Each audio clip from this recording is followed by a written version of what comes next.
Hello students, आज हम IUPAC nomenclature of organic chemistry सीखने वाले हैं। ऑर्गेनिक केमिस्ट्री में नॉमेनक्लेचर की रिक्वायरमेंट क्यों हुई, सबसे पहले तो हम ये जानने की कोशिश करते हैं। कार्बन जो कि एक ऐसा वर्सेटाइल कंपाउंड है या ऐसा वर्सेटाइल एलिमेंट है जिससे वेरियस कंपाउंड्स बनाए जा सकते हैं। कार्बन में कुछ स्पेसिफिक क्षमताएं होती हैं, लाइक इसका साइज जो कि स्मॉल है, लाइक इसकी कैटिनेशन पावर, ये किसी के साथ भी बॉन्ड बनाने की क्षमता रखता है। तो इस तरह की कुछ इसकी प्रॉपर्टीज होती हैं। उसके अलावा ये टेट्रावेलेंट होता है।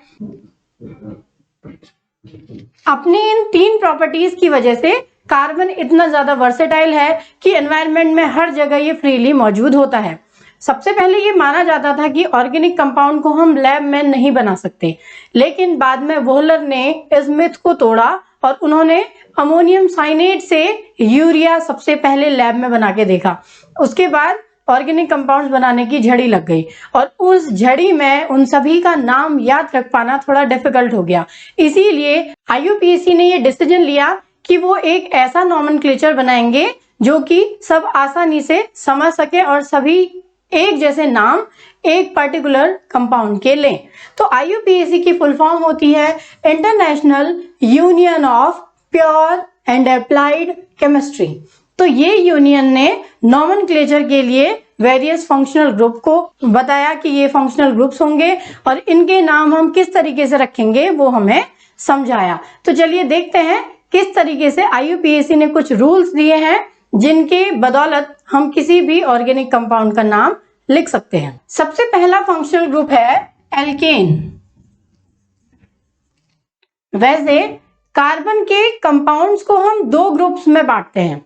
एक ग्रुप वो जिसे हम सैचुरेटेड हाइड्रोकार्बन्स कहते हैं, जिसमें सिंगल बॉन्ड होते हैं। तो जो ये एल्केन होते हैं ये सिंगल बॉन्डेड कंपाउंड्स होते हैं। सेकेंड अनसैचुरेटेड, इसमें डबल या ट्रिपल बॉन्डेड कंपाउंड्स प्रेजेंट होंगे और वो इसके बाद के फंक्शनल ग्रुप एल्कीन और एल्काइन में आएंगे। तो सबसे पहला फंक्शनल ग्रुप है एल्केन, जिसका फॉर्मूला होता है CnH2n+2।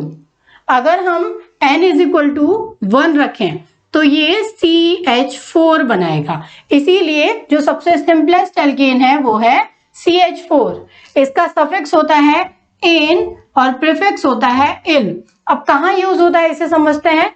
एक कार्बन को हम मेथ कहते हैं, तो मेथ में हम लगाएंगे सफिक्स एन। इसका मतलब इसका IUPAC नेम होगा मीथेन। और इल हम तब लगाएंगे जब इसमें से एक हाइड्रोजन कम हो, इट मींस CH3। ये किसी और कार्बन से अटैच हो या फिर किसी भी फंक्शनल ग्रुप के साथ अटैच हो तो उस समय इसको हम मैथिल कहेंगे। इसीलिए हम इस प्रीफिक्स का यूज करते हैं। आइए कुछ इसके एग्जांपल्स को देखते हैं। लाइक हमारे पास फॉर एग्जांपल 5 कार्बन का कोई कंपाउंड है जिसमें हाइड्रोजन हम जोड़ देंगे, क्योंकि कार्बन टेट्रावेलेंट है इसीलिए हर कार्बन की हम 4 वैलेंसी कंप्लीट करेंगे। जैसे कि इस कार्बन की 2 वैलेंसी कंप्लीट है, 2 कम है इसीलिए 2 हाइड्रोजन जोड़ देंगे। और यहाँ इस कार्बन की 1 वैलेंसी कंप्लीट है इसीलिए 3 हाइड्रोजन जोड़ देते हैं। अब इस ग्रुप का अगर हम IUPAC नेम लिखेंगे तो ये दीज आर 5 कार्बन और 5 कार्बन को हम पेंट कहते हैं। वैसे पहले समझ लेते हैं कि कितने कार्बन को क्या कहते हैं। इफ सपोज 1 कार्बन है तो इसे हम मेथ कहेंगे, 2 कार्बन को एथ कहेंगे, 3 कार्बन को prop, 4 carbon but, 5 carbon pent, 6 carbon hex, 7 carbon hept, 8 carbon oct, 9 carbon non and 10 carbon dec. इसके बाद 11 अनडेक, 12 डूडेक। इस तरीके से इसके नाम होते हैं। इससे ज्यादा कार्बन का आपको फिलहाल नहीं मिलेगा नाम लिखना। तो जब हम 5 कार्बन लेते हैं तो 5 कार्बन को हम कहते हैं पेंट और पेंट में हम सफिक्स जोड़ेंगे एन, तो इसका नाम हो जाएगा पेंटेन। सपोज हमारे पास कोई ब्रांच प्रेजेंटिंग कोई कंपाउंड है जिसमें इस तरीके से 2 मैथिल ग्रुप की ब्रांच बनी हुई है, तो इसका नेमिंग जब करते हैं, इसका IUPAC नॉमेनक्लेचर जब हम लिखते हैं तो उसमें हम सबसे पहले ये देखते हैं कि इसमें सब्स्टिट्यूट कहाँ से नजदीक है। अगर हम इसमें काउंटिंग करें तो इट इज 1, 2 और थर्ड पोजीशन पर कोई सब्स्टिट्यूट प्रेजेंट है। और अगर इधर से काउंटिंग करें तो 1 2 3 थर्ड पोजीशन पर कोई सब्स्टिट्यूट प्रेजेंट है। अगर सब्स्टिट्यूट दो अलग अलग टाइप के हैं तो हम देखेंगे कि कौन सा सब्स्टिट्यूट बड़ा है। लेकिन यहाँ पर क्योंकि दोनों पोजीशन से सब्स्टिट्यूट सेम पोजीशन पर मिल रहे हैं, सेम थर्ड पोजीशन पर, इसीलिए हम किसी एक कॉर्नर से किसी भी एक कॉर्नर से नंबरिंग कर देंगे। Like this is 1 2 3, it is 4 5 and 6। हम लॉन्गेस्ट चेन चुनते हैं, तो ये एक लॉन्गेस्ट चेन चुन ली हमने। अब हम देखेंगे कि सब्स्टिट्यूट कहाँ कहाँ पर है। हम देख सकते हैं एक थर्ड पोजीशन पर मेथिल है और एक फोर्थ पोजीशन पर मेथिल है। तो इसका नाम हम लिखेंगे 3,4। अब अगर हम नंबर लिखते हैं तो दोनों तरफ हम डैश लगा लेते हैं, लेकिन अगर नंबर सबसे पहले आ गया तो केवल एक साइड डैश लगता है।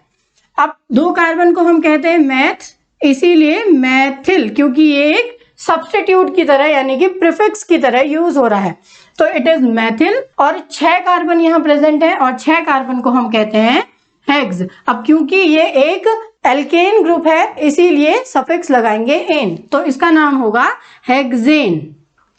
तो इस तरह से किसी सब्स्टिट्यूटेड कंपाउंड का नाम लिखा जाएगा। नेक्स्ट फंक्शनल ग्रुप है एल्कीन। का आइडेंटिफिकेशन होगा कि इसमें डबल बॉन्ड प्रेजेंट है और इसका फॉर्मूला होता है CnH2n। अगर n इज इक्वल टू 1 रखा जाए तो ये बनाता है CH2, लेकिन CH2 में डबल बॉन्ड कहीं नहीं लगता, इसीलिए CH2 को हम न लेकर के 2 कार्बन लेंगे, it means n is equal to 2 लेंगे। अगर CH2 की बात की जाए तो ये एक होमोलॉगस सीरीज, इट मींस अगर एल्केन, सारे एल्केन की बात की जाए तो 2 एल्केन के बीच का अंतर है, यानी कि किसी होमोलॉगस सीरीज में 2 कंपाउंड लगातार जो आ रहे हैं उनके बीच का जो डिफरेंस है उसे हम CH2 कहते हैं। अब अगर n इज इक्वल टू 2 रखा जाए तो ये बनाएगा C2H4 और इसका स्ट्रक्चर बनेगा C double bond C, H 2 इसके पास, 2H इसके पास, इस तरीके की स्ट्रक्चर बनेगी। और हम इसका सफिक्स लिखते हैं इन। अगर सबसे लास्ट में अगर सफिक्स लिखने की जरूरत पड़े तो इसे इन लिखते हैं, और अगर बीच में कहीं लिखने की जरूरत पड़े तो इसे हम en लिखते हैं, यानी कि एंडिंग e के साथ करते हैं। अदरवाइज सेंटर पर कहीं अगर इसे एज अ ग्रुप या एज अ फंक्शनल ग्रुप लिखना पड़े तो इट इज इन। प्रीफिक्स इसका कुछ नहीं होगा। अब कुछ एग्जांपल्स देखते हैं। फॉर एग्जांपल हमारे पास 2 कार्बन का डबल बॉन्डेड सबसे सिंपलेस्ट एल्कीन है, it is CH2 double bond CH2। इसका कॉमन नेम होता है एथिलीन। ये गैस है जो बहुत ज्यादा काम में आती है। तो 2 कार्बन को हम कहते हैं एथ और एथ में हम लगाएंगे इन, तो इसका नाम हो जाएगा एथीन, IUPAC नाम। अब कोई बड़ा ग्रुप लेकर देखते हैं। फॉर एग्जाम्पल हमारे पास कोई ऐसा ग्रुप हो जिसमें पहले नंबर पर डबल बॉन्ड हो और बाकी 2 कोई भी substituted group like chlorine, chloro कहेंगे जिसे हम, और मेथिल इस तरीके से कुछ जुड़ा हो, बाकी वैलेंसी हाइड्रोजन से हम पूरी कर लेंगे। तो अगर ये कंपाउंड प्रेजेंट है तो हम देखेंगे कि कहां से डबल बॉन्ड नजदीक पड़ रहा है, क्योंकि डबल बॉन्ड के अलावा कोई और बड़ा फंक्शनल ग्रुप यहाँ पर नहीं है। तो डबल बॉन्ड इस पोजीशन से नजदीक है तो लॉन्गेस्ट चेन यहां से चुनेंगे, it is 2, it is 3, it is 4। अब हम देखेंगे कि सब्स्टिट्यूटेड क्या क्या है और कहां कहां है। जैसे हम थर्ड पोजीशन पर क्लोरीन को देख सकते हैं, इट इज क्लोरो, और थर्ड पोजीशन पर ही CH3 यानी कि मेथिल देख सकते हैं। तो ऐसी सिचुएशन में हम अल्फाबेटिक ऑर्डर को फॉलो करेंगे। जैसे क्लोरो C से आता है, मेथिल M से आता है, तो C पहले आता है, M बाद में, इसीलिए हम पहले क्लोरो सब्स्टिट्यूट को लिखेंगे, इट इज 3 क्लोरो। ऑल्सो 3 पर ही मेथिल है, 3 मेथिल। अब अगर सेंटर पर नंबर आता है तो दोनों साइड डैश लगते हैं, 3 मेथिल, और 4 कार्बन को हम कहते हैं ब्यूट।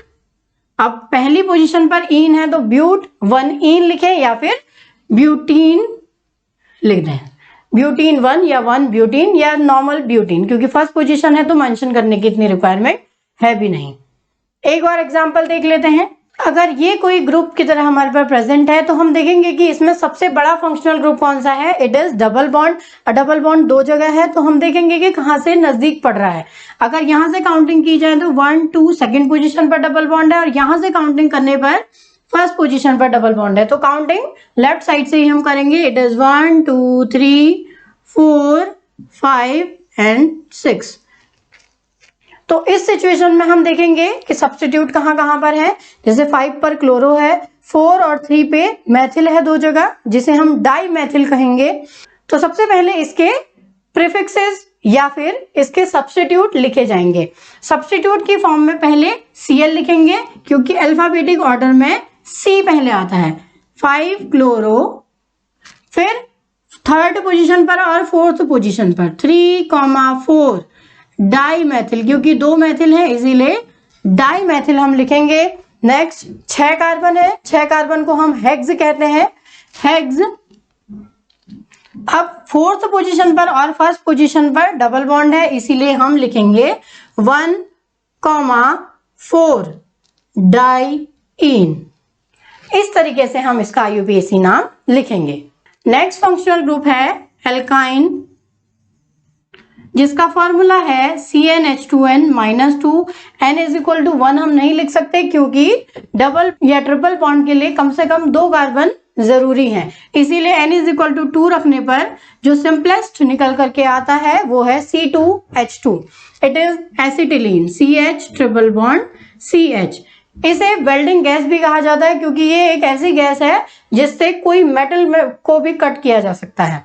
तो इसे इट इज एसिटिलीन, और इसके लिए जो सफिक्स होता है वो होता है आइन।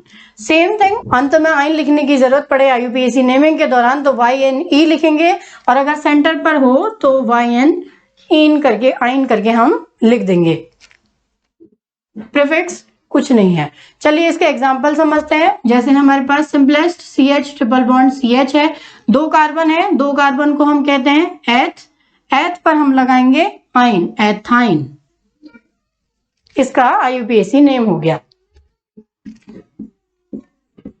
अगर बात की जाए डबल और ट्रिपल बॉन्ड की, जैसे कि इसमें फंक्शनल ग्रुप के रूप में डबल बॉन्ड और ट्रिपल बॉन्ड दोनों है, तो ऐसी स्थिति में हम देखते हैं कि ट्रिपल बॉन्ड कहां से नजदीक है, क्योंकि डबल और ट्रिपल में से ट्रिपल को ज्यादा स्ट्रॉन्ग माना जाता है। हालांकि कई बुक्स में डबल को ज्यादा स्ट्रॉन्ग मानते हैं, क्योंकि इसमें एक सिग्मा और एक ही पाई अवेलेबल है, लेकिन NCERT के अकॉर्डिंग हम ट्रिपल बॉन्ड को ज्यादा बड़ा फंक्शनल ग्रुप मानते हैं। तो ऐसे में काउंटिंग हम वहां से करेंगे जहां से ट्रिपल बॉन्ड नियरेस्ट हो। अब इसका नाम जब हम लिखेंगे तो it is 5 carbon, that is pent. अब इसका नाम हम लिखेंगे पेंट, 2 पे आइन और 4 पे डबल बॉन्ड, यानी कि 4 इन 2 आइन। अब देखिए सेंटर पर इन आया है तो इसीलिए EN लिखा है, उसके साथ E नहीं लगाया है। और अगर ऐसे ही आइन को भी सेंटर पर लिखना पड़ेगा भी, तो सेंटर पर भी आइन के लिए YN आएगा और E नहीं लिखा जाएगा। नेक्स्ट फंक्शनल ग्रुप है अल्कोहल, जिसका फॉर्मूला होता है ROH, और इसके लिए सिंपलेस्ट होता है एक कार्बन, R के बदले एल्केन, एल्कीन, एल्काइन में से कोई भी ग्रुप लिया जा सकता है।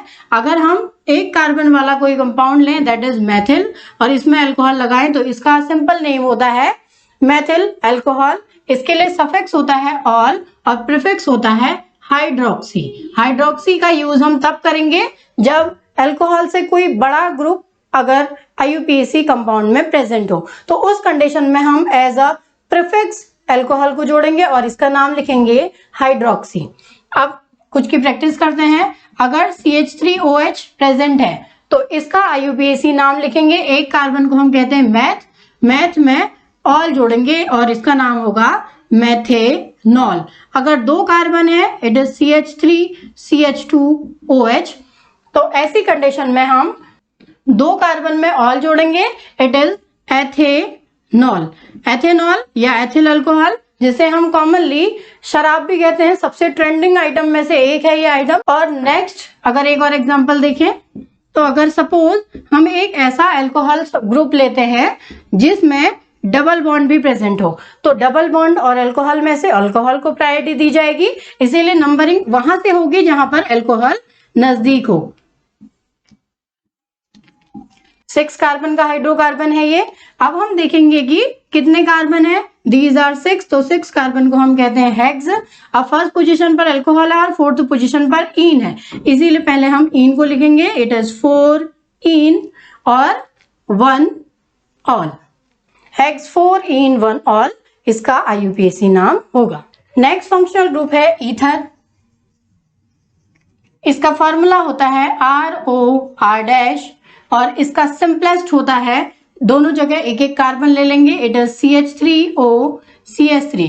इसका सफिक्स कुछ नहीं होता क्योंकि ये एक बहुत बड़ा फंक्शनल ग्रुप ना होकर के एल्केन से भी छोटा होता है, तो इसका प्रीफिक्स होता है ऑक्सी और इसका लिखने का तरीका होता है एल्कोक्सी एल्केन, यानी कि एक जगह ऑक्सीजन को जोड़ करके इसको एल्कोक्सी बनाएंगे और एक जगह एल्केन लिख देंगे। अब सपोज हमारे पास CH3O CH3 है, अगर इसका IUPAC नाम लिखना हो तो एक ऑक्सीजन को मेथिल के साथ जोड़ करके इसका नाम लिखेंगे हम मेथॉक्सी मेथेन। और सपोज 2 कार्बन है एक जगह, ऐसी सिचुएशन है, तो ऐसे में हम ऑक्सीजन को वहां जोड़ेंगे जहां नंबर ऑफ कार्बन कम है, तो इसका नाम होगा मेथॉक्सी और 2 कार्बन इस साइड है एथेन, इसका IUPAC नाम होगा। और ROR- में से अगर R = R- यानी कि ऑक्सीजन के दोनों तरफ नंबर ऑफ कार्बन इक्वल है, एक तो एक जैसे ग्रुप प्रेजेंट है, तो इसको हम कहेंगे सिमेट्रिक ईथर, सिमेट्रिक या सिमेट्रिकल ईथर। और अगर R is not equal to R- it means यहां पर देखें ऑक्सीजन के दोनों तरफ नंबर ऑफ कार्बन इक्वल नहीं है, तो इसका नाम होगा अनसिमेट्रिक ईथर, अनसिमेट्रिक और unsymmetrical ether. Next functional group एक कार्बोनिल कंपाउंड है जिसको हम कहते हैं एल्डिहाइड। इसका फॉर्मूला होता है RCHO। इसमें CHO ग्रुप को इसका फंक्शनल ग्रुप माना जाता है और इसके लिए simplest R can be H also, इसीलिए सिंपलेस्ट होता है HCHO। इसका कॉमन नेम होता है फॉर्मेल्डिहाइड और इसका सफिक्स होता है अल और प्रीफिक्स होता है फॉर्मिल। फॉर्मिल का यूज हम तब करेंगे जब एल्डिहाइड से कोई बड़ा ग्रुप प्रेजेंट हो, लाइक कार्बोक्सिलिक अम्ल का कोई भी सब्स्टिट्यूट वहां हो सकता है। तो सिंपलेस्ट है SCHO, इसका कॉमन नेम होता है फॉर्मेल्डिहाइड और IUPAC नाम की बात करें तो एक कार्बन है और एक कार्बन को हम कहते हैं मेथ, मेथ में हम जोड़ेंगे अल, इट इज मेथेनल। अगर 2 कार्बन है CH3CHO, इसका कॉमन नेम होता है एसिटल्डिहाइड। और अगर IUPAC नाम की भी बात की जाए तो 2 कार्बन है और 2 कार्बन को हम कहते हैं एथ और एथेन में अल लगा देंगे, इट इज एथेनल। अगर एक एग्जांपल की फॉर्म में हम इसे लें तो हम देखेंगे कि एल्डिहाइड कहां से नजदीक है, क्योंकि अब तक हमने जितने भी ग्रुप पढ़े उन सभी में सबसे बड़े ग्रुप के फॉर्म में एल्डिहाइड होगा और एल्डिहाइड को नंबर 1 दिया जाएगा क्योंकि इसका कार्बन हमेशा साइड में होता है। तो और इसके बाद जो अगला ग्रुप हम पढ़ने वाले हैं कीटोन, इन दोनों में से भी एल्डिहाइड ही बड़ा ग्रुप है क्योंकि ये साइड में आता है CHO की फॉर्म में, इसके कार्बन को हमेशा नंबर 1 दिया जाता है। तो number 1 it is number 2 3 4 and 5 carbon है। अब हम देखेंगे सब्स्टिट्यूट कहां कहां पर है। 4th पोजीशन पर क्लोरो है तो हम इसे 4 क्लोरो लिखेंगे। अब कोई और सब्स्टिट्यूट, 2nd पोजीशन पर मेथिल है तो 2 मेथिल। अब नंबर ऑफ कार्बन कितने हैं 5 कार्बन को हम कहते हैं पेंट। अब 3rd पोजीशन पर डबल बॉन्ड है इसीलिए हम लिखेंगे 3 इन और 1st पोजीशन पर एल्डिहाइड है तो लिखेंगे 1 अल, या फिर इसे लिख सकते हैं 3 पेंटीनल। इस तरीके से भी हम इसे लिख सकते हैं। अगला फंक्शनल ग्रुप है कीटोन। इसका फॉर्मूला है RCOR-। और एक बात जो याद रखने वाली है उसमें यह है कि R और R- में से किसी को भी हम H नहीं लिख सकते क्योंकि एक जगह भी H लिख देंगे तो वो एल्डिहाइड ग्रुप बन जाएगा। इसीलिए कीटोन में मिनिमम 3 कार्बन जरूर होंगे। इसका सिंपलेस्ट फॉर्म होगा CH3COCH3। इसका कॉमन नेम होता है एसीटोन जो कि नेल पेंट रिमूवर के रूप में भी काम आता है। इसका सफिक्स होगा ओन और इसका प्रीफिक्स होगा कीटो या फिर ऑक्सो, इनमें से कोई भी एक नाम आप लिख सकते हैं। अब हमारे पास सिंपलेस्ट जो कीटोन है वो है एसीटोन CH3COCH3। अब इसके IUPAC की नाम की बात की जाए तो 3 कार्बन है, 3 कार्बन को हम कहते हैं प्रोपेन, और सेकंड पोजीशन पर CO ग्रुप होता है विच इज कीटोन ग्रुप, तो इसका नाम होगा प्रोपेन 2-ओन या 2-प्रोपेनोन इसका नाम होगा।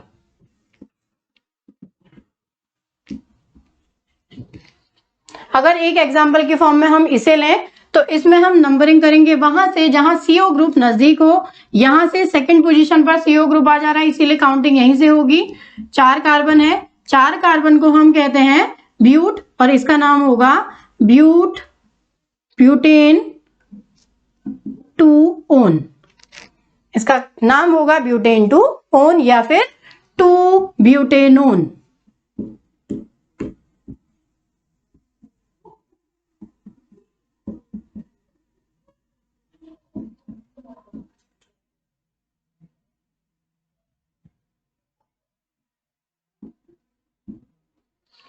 अगर एक एग्जाम्पल के रूप में हम इस कंपाउंड को लें, इस कंपाउंड में हम देख सकते हैं कि CHO ग्रुप भी प्रेजेंट है और CO ग्रुप भी प्रेजेंट है। तो इनमें से अगर प्रायोरिटी देने की बात आएगी तो हम हमेशा एल्डिहाइड को प्रायोरिटी देंगे। रीजन मैंने बताया कि जो एल्डिहाइड का कार्बन होता है इसे हमेशा नंबर 1 दिया जाता है क्योंकि ये साइड में होता है। तो इट इज 1 2 3 4 5 और ये 6 कार्बन वाली लॉन्गेस्ट चेन यहां हो गई। अब हम इसमें देखेंगे कि सब्स्टिट्यूट कौन कौन है। सेकंड पोजीशन पर क्लोरो है और थर्ड पोजीशन पर भी क्लोरो है, साथ में फोर्थ पोजीशन पर भी क्लोरो है। तो सब्स्टिट्यूट लिखने का तरीका होगा 2, 3, 4। अब 3 के बाद हम डैश लगा देंगे और 3 जगह क्लोरीन है इसीलिए हम लिखेंगे ट्राई क्लोरो। 2 सब्स्टिट्यूट प्रेजेंट हो तो उसे हम डाई कहते हैं, 3 को ट्राई, 4 को टेट्रा, 5 को पेंटा। इस तरीके से क्योंकि यहाँ पर 3 क्लोरो है इसीलिए लिखेंगे ट्राई क्लोरो। क्लोरो के बाद कोई और सब्स्टिट्यूट यहाँ नहीं है इसीलिए पहले हम कीटोन को लिख लेंगे क्योंकि कीटोन और एल्डिहाइड में एल्डिहाइड प्रायर है और कीटोन को हम प्रीफिक्स की फॉर्म में लिखेंगे, इट इज कीटो और ऑक्सो। तो इसको हम लिखेंगे 5 कीटो। और फर्स्ट पोजीशन पर एल्डिहाइड है इसीलिए इसका नाम होगा हेक्सेनल या हेक्सेनल 1 या 1 हेक्सेनल। या 1 पोजीशन को अगर आप नहीं भी दिखाना चाहते हैं तो चलेगा, और हमें पता है कि एल्डिहाइड को नंबर 1 मिलता है इसीलिए हेक्सेनल भी लिखेंगे तब भी बात बन जाएगी। नेक्स्ट फंक्शनल ग्रुप है कार्बोक्सिलिक एसिड।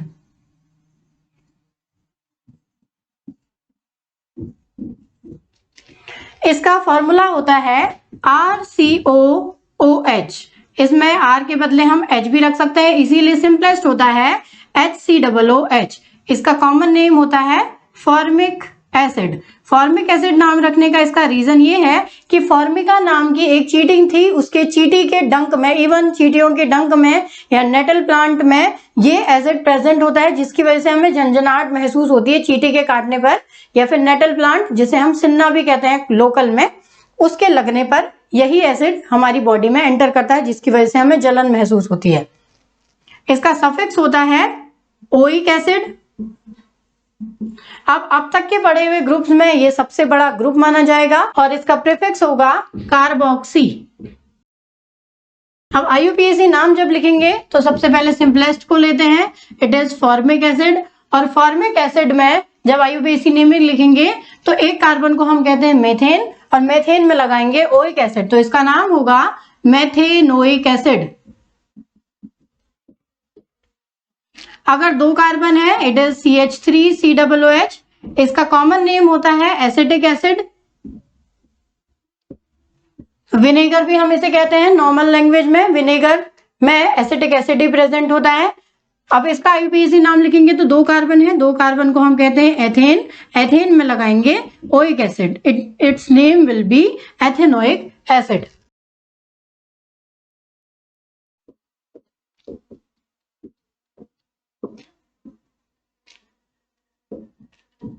अगर सपोज हमारे पास कोई ऐसा कंपाउंड है जिसमें carboxylic acid as a functional group है और यहां पर प्रीफिक्स के फॉर्म में अल्कोहल, क्लोरीन, अल्कोहल, इस तरीके के ग्रुप प्रेजेंट है तो इसका नाम कैसे लिखेंगे? कार्बोक्सिलिक एसिड के कार्बन को हमेशा नंबर 1 मिलता है लाइक एल्डिहाइड, लेकिन एल्डिहाइड और कार्बोक्सिलिक एसिड में हमेशा कार्बोक्सिलिक एसिड को प्रायोरिटी मिलेगी, तो कार्बोक्सिलिक एसिड को के कार्बन को नंबर 1 मिलेगा। इट इज नंबर 2, 3, 4, 5 कार्बन का कंपाउंड है। अब हम देखेंगे कि इसमें सब्स्टिट्यूट क्या क्या है। यहाँ पर 2 अल्कोहल ग्रुप है और एक Cl ग्रुप प्रेजेंट है, दैट इज क्लोरो। अब क्लोरो और OH में से हम देखेंगे कि अल्फाबेटिक ऑर्डर में पहले कौन आ रहा है। OH को हम कहते हैं hydroxy which is started from H, और Cl को हम कहते हैं क्लोरो और C से स्टार्ट होता है, तो पहले हम क्लोरो ही लेंगे। तो 5 पोजीशन पर है क्लोरो। अब 4th पोजीशन पर और 3rd पोजीशन पर यानी कि 3,4 2 जगह हमारे पास हाइड्रोक्सी ग्रुप प्रेजेंट है और 2 जगह है, इसीलिए हम कहेंगे डाईहाइड्रोक्सी। और 2nd पोजीशन पर हमारे पास ईन है और ओइक एसिड प्रेजेंट है, तो इसका नाम होगा पेंट 2-इन-1 ओइक एसिड, इसका IUPAC नाम ये होगा। अब नेक्स्ट 4 फंक्शनल ग्रुप जो हम पढ़ने वाले हैं वो सारे के सारे कार्बोक्सिलिक एसिड के सब्स्टिट्यूट हैं। अब देखिए कैसे हैं सब्स्टिट्यूट। कार्बोक्सिलिक एसिड का फॉर्मूला अभी हमने पढ़ा था RCOOH। अब इनके जो सब्स्टिट्यूट हैं, पहला है एस्टर, दूसरा है एसिड एमाइड, तीसरा है एसिड हैलाइड और चौथा है एसिड एनहाइड्राइड। ये सभी के सभी कार्बोक्सिलिक एसिड से बनते हैं। देखिए कैसे बनते हैं चारों कार्बोक्सिलिक एसिड से। कार्बोक्सिलिक एसिड का फॉर्मूला है RCOOH। अगर हम इसकी रिएक्शन अल्कोहल के साथ कर दें तो ये बना देता है, यहां से OH और एक H रिमूव हो जाएगा और बनाता है RCOO, इसको डैश मान लेते हैं, R', ये है एस्टर। नेक्स्ट कार्बोक्सिलिक एसिड की रिएक्शन अगर हम NH3 अमोनिया के साथ करें तो यहां से OH और इसमें से एक H रिलीज हो जाएगा, H2O रिलीज हो जाएगा और ये बनेगा RCONH2। तो RCONH2 होता है एसिड एमाइड।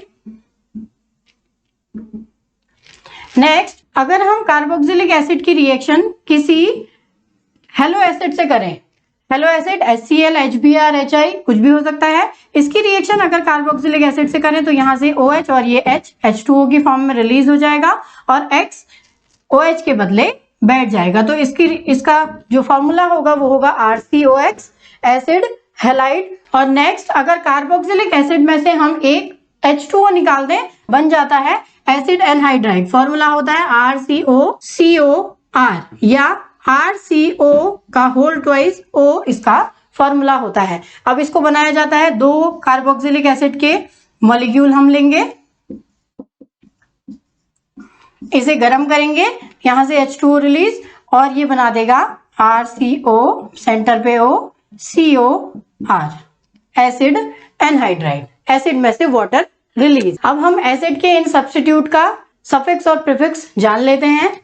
सबसे पहले एसिड का जो सब्स्टिट्यूट था वो था RCOO, R' जिसे हम एस्टर कह रहे हैं। इसका फॉर्मूला है RCOOR' और इसका सिंपलेस्ट होता है HCOOCH3। R के बदले तो H रखा जा सकता है, लेकिन R' के बदले हम H नहीं रखेंगे क्योंकि H रखते ही ये एसिड बन जाएगा।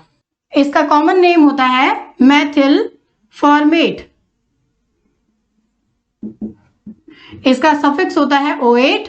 जितने भी एसिड के सब्स्टिट्यूट होंगे सभी का जो प्रीफिक्स होगा वो होगा कार्बोक्सी। अब एक एग्जांपल के थ्रू समझ लेते हैं। अगर सबसे सिंपलेस्ट लिया जाए HCOOCH3 तो हम इसका नाम लिखते हैं एल्किल एल्किनोइड के फॉर्म में। अब ये है मेथिल, ये भी एक कार्बन है, इसका नाम होगा मेथेनोएट। यानी कि O के उस पार जो मेथिल है उसे मेथिल के फॉर्म में लिखेंगे और इस पार के O8 के साथ उसका नाम लिख देंगे। नेक्स्ट अगर हमारे पास है CH3 COOCH3, इसका नाम होता है मेथिल एसिडेट, ये कॉमन नेम है। अगर IUPAC की बात की जाए तो हम लिखेंगे इसका नाम मेथिल 2 कार्बन को कहते हैं एथेन, तो इसका नाम होगा एथेनोएट। नेक्स्ट एसिड का जो सब्स्टिट्यूट था वो था RCONH2, इसका नाम होता है एसिड एमाइड। एसिड एमाइड का फॉर्मूला है RCONH2, यह मैंने पहले ही लिख दिया है। इसका सिंपलेस्ट होगा HCONH2। इसका कॉमन नेम होगा फॉर्मेमाइड। और इसका जो सफिक्स होता है वो होता है एसिड एमाइड और प्रीफिक्स एज यूजुअल कार्बोक्सी। अब अगर इसका IUPAC नाम लिखना सीखें तो RCONH2 का एक कार्बन है, इसका सफिक्स होता है एसिड एमाइड, एक कार्बन है, एक कार्बन को हम कहते हैं मेथेन, तो इसका नाम होगा मेथेनामाइड। सॉरी मैंने इसका सफिक्स एसिड एमाइड लिख दिया, लेकिन ये केवल एमाइड होगा, एसिड एमाइड इसका नाम होगा। नेक्स्ट एसिड का जो सब्स्टिट्यूट है वो है एसिड हैलाइड, और एसिड हैलाइड के लिए फॉर्मूला होता है RCOX, X के बदले हम FCl, Br या I ले सकते हैं। F होगा तो फ्लोरो, Cl होगा क्लोरो, Br ब्रोमो, I आइडो।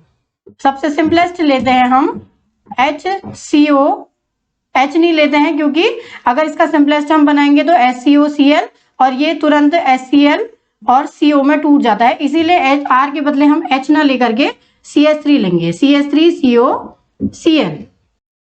इसका नाम होगा क्लोरो एसिटेट, सिंपल नेम। इसका जो सफिक्स होता है वो होता है ऑयल हैलाइड और इसका प्रीफिक्स कार्बोक्सी ही रहेगा।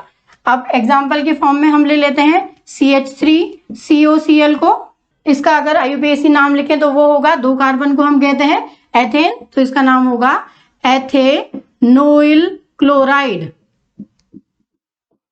और एसिड के जितने भी सब्स्टिट्यूट हैं वो इक्वली प्रायर हैं एसिड के बराबर ही उनको प्रायोरिटी दी जाती है। आई होप इन एग्जाम्पल से आपको IUPAC नेमिंग समझ में आई होगी। अगर आपको किसी भी टाइप का कोई भी डाउट होगा तो आप कमेंट बॉक्स में लिख सकते हैं, और ये बहुत शॉर्ट टाइम में मैंने IUPAC नेमिंग लिखना आपको सिखाया है। आई होप आपको ये वीडियो पसंद आई होगी। Thanks for watching.